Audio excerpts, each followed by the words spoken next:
Well, good morning. Welcome to our service for Sunday, the 7th of June 2020. On this Trinity Sunday, the day when we celebrate that God is Father, Son, and Holy Spirit. And it's my prayer that each one of us today will know him better through our time together. Our theme today is restlessness. And I don't know, maybe you've got some young people around who are restless.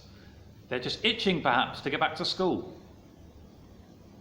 Well, if not school, then at least outside in the garden or on the bike and running around. And maybe we too can be restless physically, can't we? Maybe we haven't got out very much recently, or maybe we haven't been for our morning run yet. You have that feeling inside, don't we, of just needing to get out. But often the feeling of restlessness is a mental one. There's some issue in our life that's unresolved and we're unsettled. And we can't seem to be at peace until it's sorted. There's lots of restlessness in our world as well, isn't there? And people are looking to new relationships, to interests and hobbies, to travelling to new places. Surely the grass is greener somewhere. And we all have hopes and desires and dreams, don't we? And there's nothing wrong with these things per se. But what we're thinking about this morning is whether such things can truly satisfy. The Rolling Stones couldn't get no satisfaction. But what about us? Is there some place where we can find the rest and the contentment that we all long for?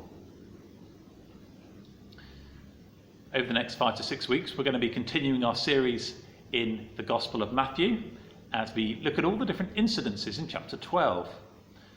But before we do then, we're going to take a look today at the last few verses of chapter 11. Because I think they give us a really helpful summary of where we're up to so far. And I hope and pray that they'll really help us as we think about this theme of restlessness as well.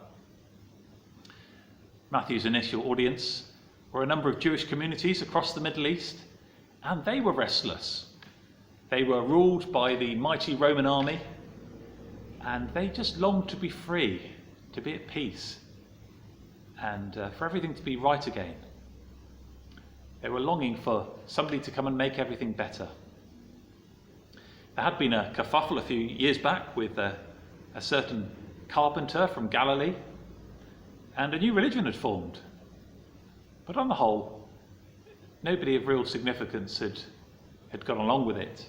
The movement was mainly made up of uneducated commoners. Most of the leaders, people of influence and significance, they were still waiting for their Messiah. And certainly the Roman army was still very much present and in control. So these Jewish communities were still restless, they were still unsettled. And we're going to see what Matthew writes to them in these verses today. And as we do so, I hope and pray that it will help us with the restlessness that we can often feel as well. So welcome, and I hope that you're blessed by our time together today.